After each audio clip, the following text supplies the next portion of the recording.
और दुर्भाग्य भारत का, इतने दिन की गुलामी मानसिकता अभी तक गई नहीं। दुनिया जीत गए, अवध हार गए, अयोध्या हार गए।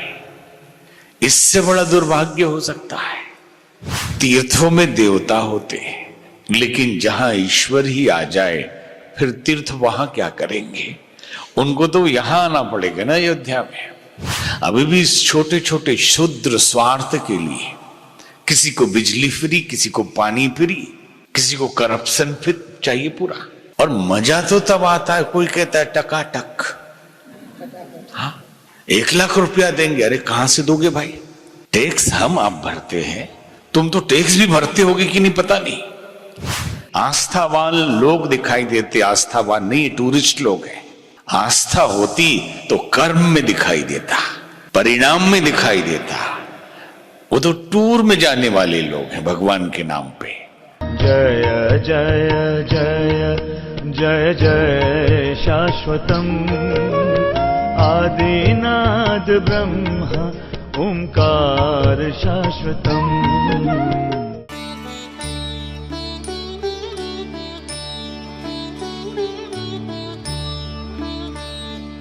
आत्मीय बंधुओं, देवतुल्य भाइयों तथा शक्ति स्वरूपा माताएं बहनें, इस इंग्लैंड के लेस्टर में श्री राम मंदिर के इस हॉल में हम सब बैठे हैं। आप सबको धन्यवाद और आशीर्वाद है। निश्चित ही सभी लोग सौभाग्यशाली हैं, क्योंकि बिना भाग्य के सत्संग नहीं मिलता है। दुनिया का कुछ भी मिल जाए, लेकिन सत्संग नहीं मिलता है। ईश्वर की कृपा है। और ये भी कहते हैं, हरि अनंत हरि कथा अनंता, कहीं सुनई बहु विधि सब संता। ईश्वर अनंत है और उसकी कथा भी अनंत है। भिन्न भिन्न प्रकार से संत लोग उसे सुनाते हैं। शिव जी के चरणों में नमन करके आगे कथा गोस्वामी जी ने प्रारंभ किया। नौमी भौम बर मधुमासा, नौमी भौम बर मधुमासा, अवधपुरी चरित प्रकाशा, अवधपुरी चरित प्रकाशा।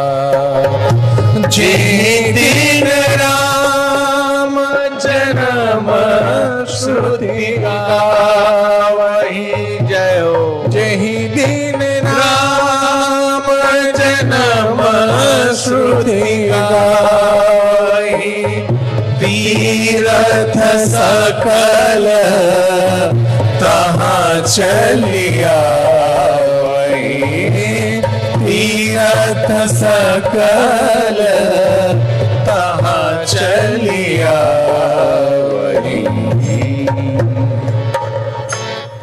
नौमी भौम बार मधुमासा, नौमी तिथि चैत्र मास, अवधपुरी यह चरित प्रकाशा। अयोध्या में भगवान प्रकट हुए। जेहि दिन राम जन्म श्रुति गावहि। शास्त्रों के अलग अलग नाम हैं। श्रुति भी है, स्मृति भी है। जो याद रख के जीवन में रखते थे स्मृति कहते थे, और सुन सुन के जो याद करते थे वो श्रुति होती थी। बाद में ग्रंथों के रूप में आ गया। तो श्रुति कहती है कि जिस दिन भगवान का अवतरण हुआ अवध में, सारे तीर्थ वहां चले आए। कहते हैं तीर्थों में भगवान रहते हैं, तीर्थों में देवता होते हैं, लेकिन जहां ईश्वर ही आ जाए फिर तीर्थ वहां क्या करेंगे? उनको तो यहां आना पड़ेगा ना, अयोध्या में। और दुर्भाग्य भारत का, इतने दिन की गुलामी मानसिकता अभी तक गई नहीं। दुनिया जीत गए, अवध हार गए, अयोध्या हार गए। इससे बड़ा दुर्भाग्य हो सकता है कि इतने सालों के बाद भगवान प्रकट हुए, उनकी स्थापना हुई, लेकिन हिंदुत्व और सनातन उस भूमि पे अभी भी हारा हुआ है। ऐसी मानसिकता में हम जी रहे हैं। तो सारे तीर्थ वहां आ गए, अभी भी आ गए हैं, लेकिन लोगों के मन में अभी तीर्थ जागा नहीं। अभी भी छोटे छोटे क्षुद्र स्वार्थ के लिए किसी को बिजली फ्री, किसी को पानी फ्री, किसी को करप्शन फ्री चाहिए पूरा। और मजा तो तब आता है, कोई कहता है टकाटक, हाँ 1 लाख रुपया देंगे। अरे कहां से दोगे भाई? टैक्स हम आप भरते हैं, तुम तो टैक्स भी भरते होगे कि नहीं पता नहीं। आप 80-90 करोड़ लोगों को टकाटक किसका पैसा दे देंगे? आप अपना है? अगर आपने रखा हो तो बोलो कि हम अपने पैसे में से दे देंगे तुमको। और ये उल्लू अपनी जनता वो टकाटक पे भरोसा करती है, भगवान पे भरोसा नहीं करती। आस्था नहीं है, आस्थावान लोग दिखाई देते, आस्थावान नहीं टूरिस्ट लोग हैं। आस्था होती तो कर्म में दिखाई देता, परिणाम में दिखाई देता। वो तो टूर में जाने वाले लोग हैं भगवान के नाम पे। आस्था नहीं है, आस्था कर्तृत्व है। हम बहुत आस्थावान हैं तो जो हम कर रहे हैं उसमें आस्था जिंदा दिखाई देनी चाहिए। संयोग उस दिन तो हम थे इंडिया, लेकिन यहां है लंदन की धरती पे, लेकिन दुख तो हर जगह रहेगा। हम ये नहीं कहते कि विपक्ष कमजोर रहे, प्रजातंत्र है, दोनों मजबूत होना चाहिए ताकि किसी का अहंकार न बढ़े, कोई गड़बड़ी ना हो। लेकिन भगवान राम की नगरी हार जाए ये तो दुखद बात है। अयोध्या हार जाए ये दुखद, दुनिया जीत जाओ कोई बात नहीं, लेकिन तीर्थ हार जाए तो आप समझिए ईश्वरत्व की आस्था अभी जड़ जमा कर नहीं बैठी, जड़े खोखली है, पत्ते ऊपर है। हिंदुत्व और सनातन के नाम पर केवल जय श्री राम के नारे हैं, हृदय में अभी राम नहीं बैठे, हृदय में अभी तीर्थ नहीं उतरा है। तीर्थ उतर जाने के साधु जिंदा तीर्थ होता है, जिधर जाता है वहीं तीर्थ है। तो अयोध्या नगरी हो, अयोध्यासी रघुकुल का घराना हो, और ऐसी जगह से अगर हिंदुत्व हार जाए तो समझ ले कि भारत का भविष्य क्या होगा। हम आश्वासन दे रहे हैं आपको कि भारत के उज्जवल भविष्य पर कोई आंच नहीं आने वाली है। भारत का भविष्य उज्जवल है और पूरी दुनिया में ज्ञान की दृष्टि से भारत ही शासन करता रहा है और फिर करेगा। लेकिन ये घटनाएं बताती है कि काल नेमी जितने छद्म वेश में घुसे हुए हैं, इन काल नेमियों को पहचानना जरूरी है।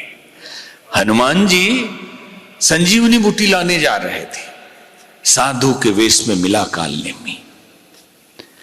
ये जो सब धार्मिक वेश में मिलते हैं ना, कौन इसमें काल नेमी है पहचाना मुश्किल है। उसके लिए तो हनुमत मति चाहिए, हनुमान जी की बुद्धि चाहिए।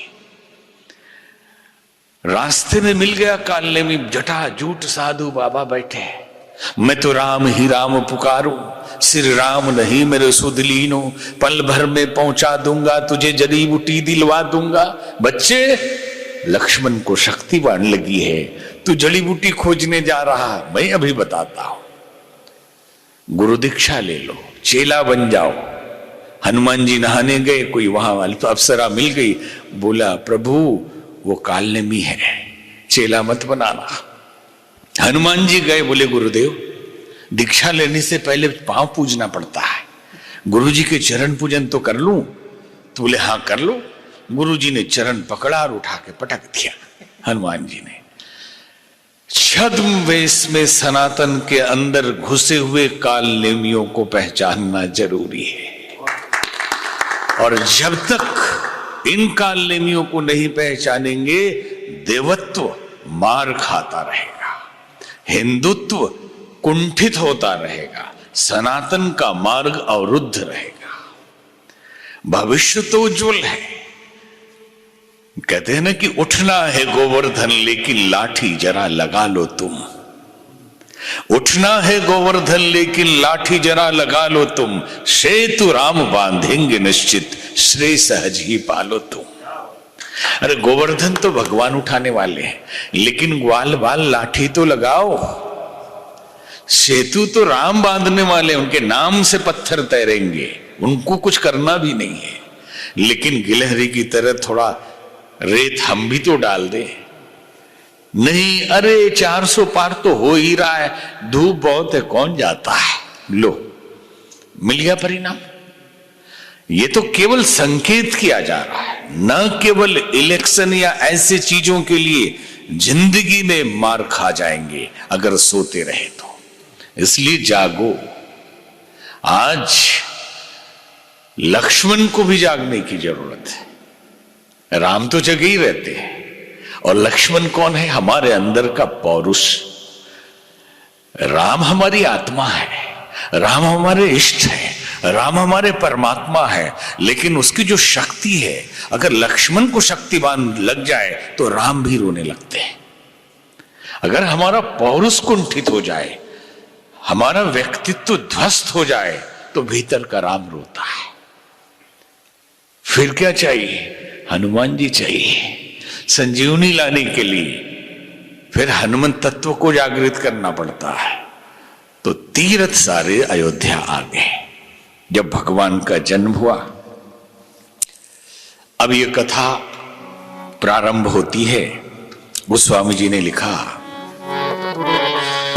भरद्वाज मुनि बसहि प्रयागा। भरद्वाज मुनि बसहि प्रयागा। तिन्हि राम पद अति अनुरागा।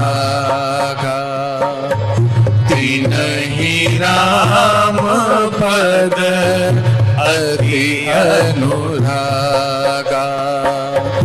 तापस समदम दया निधाना। जय हो। तापस समदम दया निधाना। परमार्थ पथ परम सुजाना। परमार्थ पथ परम सुजाना। माघ मकर गत रवि जब होई। माघ मकर गत रवि जब होई। तीरथ पति आओ सब कोई। तीरथ पति आओ सब कोई। देव तनुज के नर नर श्रेणी। देव तनुज नर नर श्रेणी। सादर बाजहि सकल त्रिवेणी। सादर बाजहि सकल त्रिवेणी।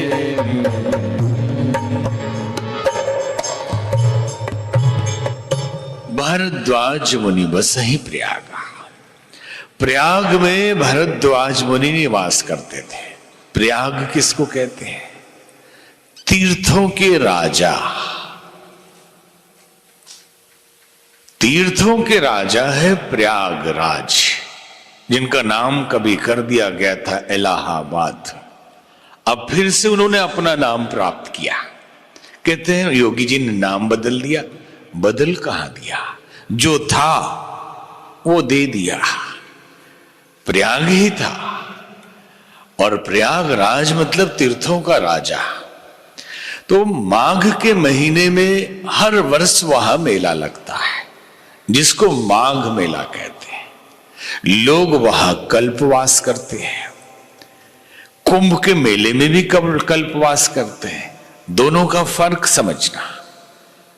देवासुर संग्राम हुआ, 14 रत्न निकले, उसमें से अमृत और विष भी निकला। तो अमृत और विष के लिए एक बंगला के बहुत बड़े कवि हुए, जिनका नाम है नजरुल। बंगला में लिखा 4 लाइन, हिंदी समझा देंगे हम आपको। ये राष्ट्र के लिए और पूरे विश्व के लिए भविष्यवाणी है। एतो दिन बुझिया जागिलो भारतेर प्राण, इतने दिन सोने के पश्चात भारत का प्राण जाग गया है। सजीव होइया उठिया छे शौशान गौरस्थान, शमशान और मंदिर सब जिंदा हो गए, सब जागृत हो गए हैं। उठिया छे हौलाहल उठबे अमृत तेरी ने यार, हलाहल जहर ऊपर आ गया है। इतनी विकृति, इतनी गंदगी, इतनी पॉलिटिक्स, इतना कचड़ा आप कल्पना नहीं कर सकते। अभी थोड़े दिन में आप जो देख रहे थे सोशल मीडिया पे, कौन क्या गाली दे रहा है, कौन क्या बोल रहा है, क्या नैरेटिव सेट कर रहा है, कुछ पता नहीं। जैसे जहर ऊपर आ गया हो, और पूरी दुनिया के विकृत मानसिकता का जहर ऊपर आ चुका है। तो नजरुल कहते हैं कि डरना नहीं, मां भया, मां भया। ये जहर आया है, अमृत आने ही वाला है। ये अमृत काल है। नोस्ट्राडामस की भविष्यवाणी आप पढ़ना। 96 में लेस्टर में ही हमने एक चंद्रेश भाई जोशी थे, उनके घर थे हम, एक सिनेमा मंगाया, a man who saw tomorrow, Nostradamus. हाँ, और उसका लंबी कथा, इसलिए एक एक लाइन समझना। पूरी भविष्यवाणी 100% सही। उसी समय हम गए अमेरिका, उसमें दिखाया था पिक्चर में कि ट्विन टावर फिनिश हो जाएगा, उड़ने वाली कोई चीज आएगी, मारेगी, ये ध्वस्त हो जाएगा। तो उसमें अनुमान लगाया कि अफगानिस्तान से कोई मिसाइल छोड़ेगा, लेकिन जहाज आया और घटना आपने देखा। सन 2000 में दुनिया समाप्त हो जाएगी, ऐसा नोस्ट्राडामस ने दिखाया, और रोने लगा। आपने पिक्चर देखी है, पानी पानी दिख रहा है। फिर थोड़ी देर में उसकी आवाज आती है कि गोल्डन एज विल कम, स्वर्णिम युग आ रहा है, दुनिया अच्छी होने वाली है। और दिख क्या रहा है? Everywhere lotus flowers. पानी में हर जगह, आप पिक्चर देखना, ही हमारी बात नहीं है, कमल के फूल खिल रहे हैं। Symbol of Indian national flower is lotus. Symbol of Sahasrara chakra is lotus, and symbol of BJP is lotus. राष्ट्र का जागरण, विश्व का जागरण, आध्यात्मिक शक्तियों का जागरण, वो प्रतीक था। सीटें आती है जाती है, उससे कोई फर्क नहीं पड़ता। मानवता बचनी चाहिए, राष्ट्रभक्ति जागृत रहनी चाहिए, नीति मर्यादा खत्म नहीं होनी चाहिए। हम केवल सत्ता के लिए अनीति के चरम शिखर तक पहुंच जाए, इससे बड़ा दुर्भाग्य कुछ नहीं हो सकता। तो 14 रत्न निकले, अमृत विष निकला। अमृत निकला, देवता लेके भागे, असुर उनके पीछे पीछे भागे। कहते हैं कि हमारे 1 साल के बराबर देवताओं का एक दिन होता है। 12 दिन उनको लगा एक एक जगह रखने में, तो 12 साल में एक जगह, हरिद्वार, उज्जैन, नासिक, प्रयाग। तो हर 12 साल में वो आता है, लेकिन मिक्स होने के बाद वो 3 साल पे ही पड़ जाएगा। तो उस समय भी लोग कल्पवास करते हैं। और माघ के महीने में, माघ मकर गत जब रवि हुई, मकर राशि में जब सूर्य आते हैं, रवि आते हैं, तो उस समय माघ का मेला लगता है। तो कल्पवास क्या है? कल्प का मतलब जानते हैं? The one meaning of Kalpa is special time period. एक स्पेशल समय अवधि को कल्प कहते हैं। और दूसरा अर्थ क्या है? कल्प का मतलब है जो हर मनोकामना की पूर्ति करा दे। इसीलिए हम कहते हैं स्वर्ग में कल्प वृक्ष है।